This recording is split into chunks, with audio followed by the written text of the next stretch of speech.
Từ khi vợ cả rời khỏi căn nhà nhỏ, vợ bé đã hoàn toàn chuyển về sống ở đây. Cô ta càng lúc càng lấn tới. Dù John mỗi ngày đều trách mắng cô, nhưng vợ bé vẫn lì lợm.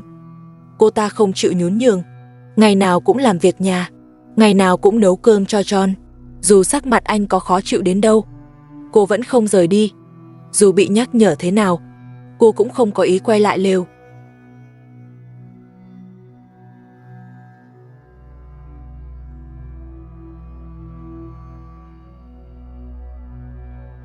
Chào mừng mọi người, quay lại với phần thuyết minh của mình. Chúng ta sẽ tiếp tục theo dõi câu chuyện nhé. John đã thức dậy từ sáng sớm, bắt đầu dọn dẹp nhà cửa. Từ khi vợ cả rời đi, không có ai làm việc nhà. Anh buộc phải tự mình gánh vác. Dù vợ bé cũng phụ giúp, nhưng John vẫn không thể vui lên. Vợ bé gần như chiếm trọn căn nhà nhỏ. Từ bếp đến phòng ngủ, cô ta ra vào rất tự nhiên. Rõ ràng là cô tự ý chuyển đến. Dù John nhiều lần muốn bảo cô về lều, nhưng cô nhất quyết không đi. Nhiều người thắc mắc vì sếp John không kiên quyết hơn, nhưng thực ra anh đã cố hết sức. Chỉ là vợ bé quá cứng đầu.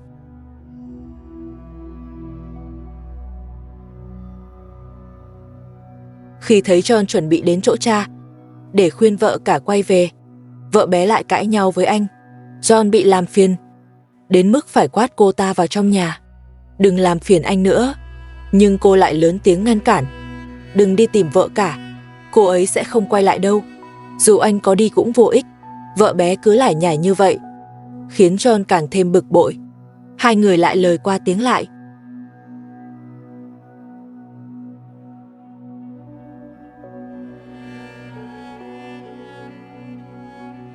Khi đến nhà cha, cảnh tượng vẫn như cũ. John kiên nhẫn cố gắng thuyết phục vợ cả. Anh nói rằng mình biết đã sai và hiểu sự tổn thương của cô.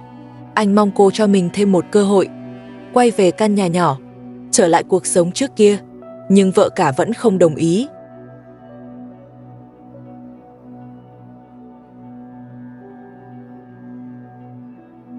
John lại trở về trong thất vọng.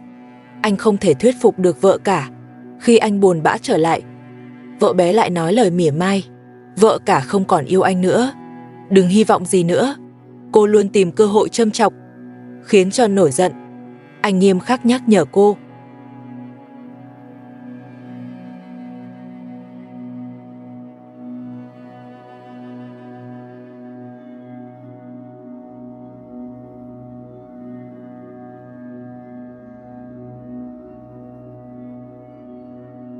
Sau đó, John mệt mỏi nằm nghỉ, còn vợ bé lại vào bếp chuẩn bị bữa trưa. Từ khi vợ cả rời đi, cô ta như biến thành người khác, ngày nào cũng chủ động làm việc. Trước kia, cô không hề chăm chỉ như vậy. Sau một hồi bận rộn, vợ bé nấu xong bữa ăn. Món ăn trông khá ngon. Cô bưng đến trước mặt John, nhẹ nhàng khuyên anh ăn đi. Nếu cứ để bụng đói, bệnh dạ dày của anh sẽ tái phát. Nhưng John nhìn cô lại thấy bực. Anh lạnh lùng nói, đừng quan tâm tôi không muốn ăn đồ cô nấu. Nhìn thấy cô, tôi chỉ thấy nặng nề và khó chịu. Vợ bé còn muốn đút cho anh, nhưng điều đó càng khiến John tức giận. Anh quát cô, đừng làm phiền tôi, hãy lo cho con cô đi, tôi không muốn ăn.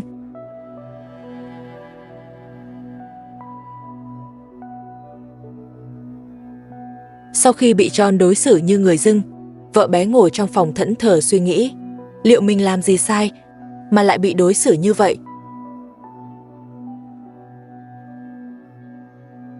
Trong khi đó, cuộc sống của vợ cả bên nhà cha chồng hiện rất tốt. Đây sẽ là thước phim nói về cuộc sống của họ. Mời các bạn xem trực tiếp nhé!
Từ khi vợ cả rời đi, tính khí của John ngày càng nóng nảy. Mỗi khi thấy vợ bé, anh lại nổi giận.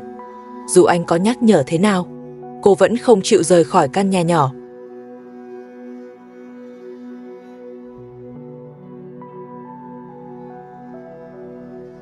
Vợ bé giờ đã đứng vững trong căn nhà nhỏ. Cô dường như xem mình là chủ của ngôi nhà này. Dù John không hài lòng, nhưng anh vẫn chưa đuổi cô về lều. Vì đứa trẻ trong bụng cô, anh không nỡ đối mặt với đứa trẻ sắp chào đời. Anh đành mềm lòng, chấp nhận để cô ở lại, dù điều đó khiến anh thêm phiền lòng. John vẫn ở trong căn nhà nhỏ. Với ánh mắt đầy lo lắng, anh luôn nghĩ cách để đưa vợ cả trở về. Anh biết mình đã sai và hiểu rằng sự rời đi của vợ cả là điểm mất mát lớn đối với anh. Nhưng anh không biết phải bù đắp thế nào. Dù vợ bé đã ổn định trong căn nhà, nhưng John vẫn lạnh nhạt với cô, thậm chí còn có phần khó chịu. Anh chưa từng tỏ ra vui vẻ. Mọi rắc rối đều bắt nguồn từ vợ bé.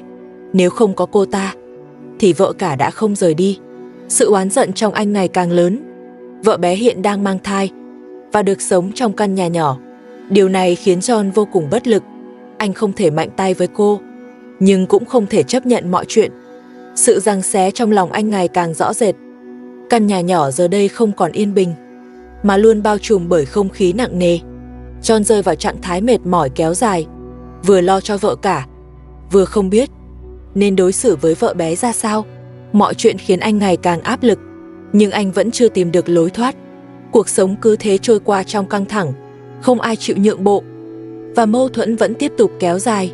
Tương lai của gia đình này vẫn còn rất mơ mịt.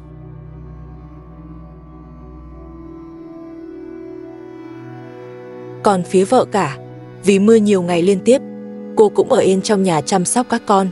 Sự có mặt của con gái lớn đã mang lại nhiều tiếng cười cho ngôi nhà. Con gái lớn nhanh chóng chơi thân với em gái của John. Hai đứa trẻ vui vẻ hòa thuận. Từ khi con gái lớn đến đây là cô bé có thêm bạn chơi bên cạnh. Cuộc sống của con bé phong phú hơn và thêm nhiều niềm vui. Nhưng lại không thể thay đổi tình hình hiện tại. John đã nhiều lần nói với vợ bé những lời tương tự. Nếu không vì đứa trẻ trong bụng cô, anh đã sớm để cô quay về lều rồi. Bây giờ bên ngoài vẫn đang mưa nhỏ, đường thì lầy lội, đi lại rất bất tiện. John cũng chỉ có thể tạm thời nhẫn nhịn. Nhưng anh đã nói rõ, chỉ cần trời tạnh, anh sẽ để vợ bé rời đi, còn anh sẽ đi đón vợ cả về. Sau nửa ngày bận rộn, vợ bé cuối cùng cũng nấu xong một nồi canh đậu. Trông khá hấp dẫn, khói bốc nghi ngút, tỏa hương thơm dễ chịu. Cô cẩn thận bưng đến trước mặt John và nói John ăn cơm đi. John đang ngồi thẫn thờ, trong đầu toàn nghĩ về vợ cả. Nghe thấy tiếng gọi, anh mới tỉnh lại, nhìn bát canh trước mặt, trong ánh mắt thoáng qua cảm xúc phức tạp. Rồi anh nảy ra một ý nghĩ, muốn mang bát canh này cho vợ cả. Vợ bé thấy vậy, cô ta lập tức lớn tiếng phản đối. Đây là nấu cho anh, không phải cho vợ cả. Giọng cô đầy ghen tuông. Sắc mặt John trầm xuống. Anh đặt bát canh xuống. Anh quát vợ bé im lặng. Đây là tôi tự mang cho vợ cả, không liên quan đến cô. Cô ở đây chăm con đi, đừng nói linh tinh. John bưng bát canh nóng.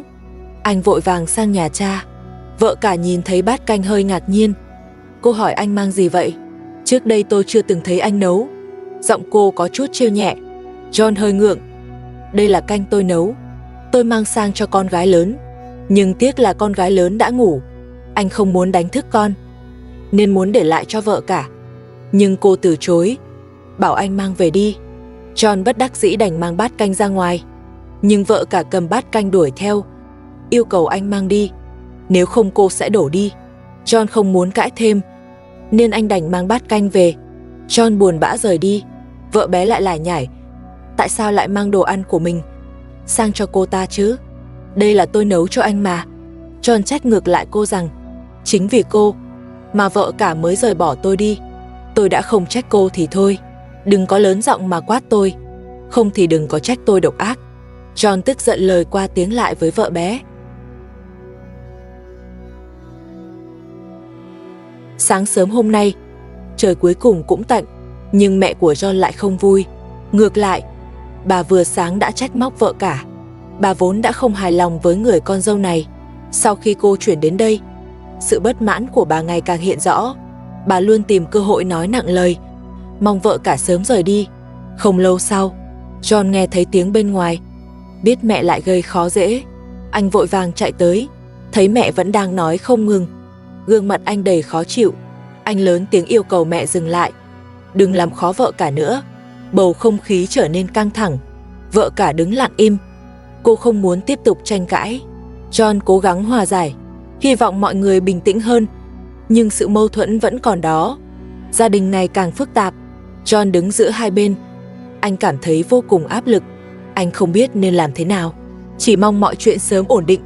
Nhưng thực tế lại không đơn giản. Sự xa cách giữa anh và vợ cả vẫn chưa thể hóa giải. Còn vợ bé vẫn ở trong căn nhà nhỏ. Cô ta chưa hề có ý định rời đi. Mọi thứ dường như rơi vào bế tắc.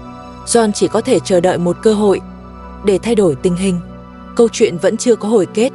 Những mâu thuẫn ầm ĩ vẫn đang tiếp diễn và chưa biết sẽ đi về đâu.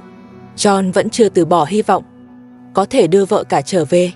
Nhưng con đường phía trước vẫn còn nhiều chông gai. Mọi chuyện vẫn còn bỏ ngỏ và tương lai vẫn chưa thể đoán định.